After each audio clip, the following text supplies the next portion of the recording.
নমস্কার বন্ধুরা, তিতির রান্নাঘর উইথ ব্লগ চ্যানেলে আপনাদের প্রত্যেককে স্বাগত। দেখুন, আজকে দেখেই বুঝতে পারছেন চর্বিরই কিছু একটা হবে। তো আজকে করব চর্বির বড়া। চলুন শুরু করি। প্রথমেই চর্বিটাকে সুন্দর করে পরিষ্কার করে নিয়েছি। এবার এর মধ্যে দিয়ে দিচ্ছি পেঁয়াজ আর কাঁচা লঙ্কা কুচি।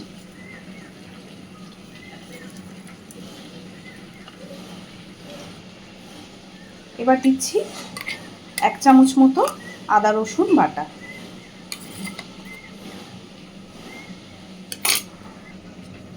আদা রসুনের সাথে এখানে অর্ধেকটা টমেটো আমি একসাথে করেই বেটে নিয়েছিলাম, তো সেই আদা রসুন আর টমেটো বাটাটা দিলাম। এবার দিচ্ছি হলুদ গুঁড়ো, খুব অল্প পরিমাণে একটু হলুদ গুঁড়ো।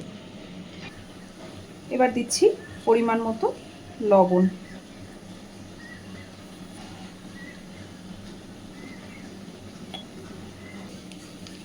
দিচ্ছি খুব সামান্য একটু গরম মশলার গুঁড়ো।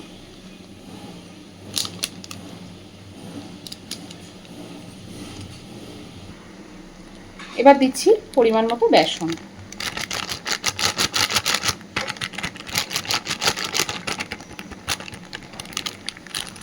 এইবার খুব সুন্দরভাবে সবকিছু আগে মেখে নেব। এবার খুব সুন্দরভাবে মেখে নেব।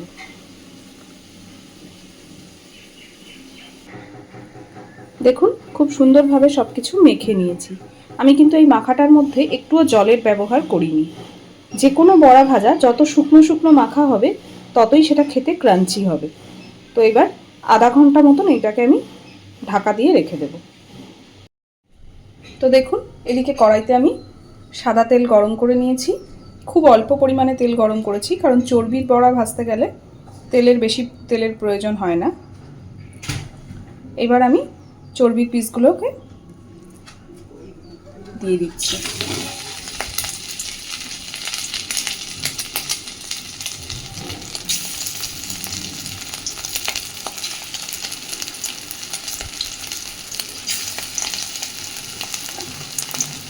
আপনারা কিন্তু চাইলে চর্বির বড়াটা মাখার সময় এর মধ্যে ধনেপাতার ব্যবহারও করতে পারেন।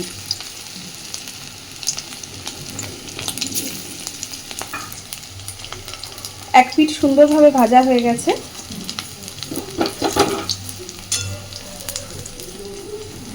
এবার আস্তে আস্তে উল্টে দিচ্ছি। খুব অল্প তেল দিয়ে কিন্তু আমি চর্বির বড়াগুলো ভাজছি। প্রথমেই বলেছি চর্বির বড়া ভাজতে খুব বেশি তেল তো লাগে না, বরং এতটাই তেল বেরোবে চর্বি গলে যে তাতেই অনেকটা তেল হয়ে যাবে।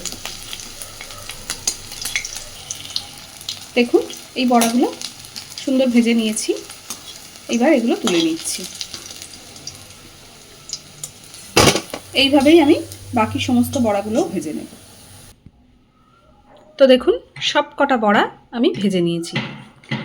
যারা চর্বির বড়া খায় তারা জানে গরম ভাতে এই চর্বির বড়ার স্বাদ কতটা। ডালের পাতে হোক বা শুধু চর্বির বড়া দিয়ে ভাত হোক, অসাধারণ স্বাদের চর্বির বড়া কিন্তু একদম রেডি। তো আজকের আমার এই চর্বির বড়ার রেসিপিটা আপনাদের কেমন লেগেছে অবশ্যই আমাকে জানাবেন, আর এইভাবে বাড়িতে ট্রাই করবেন।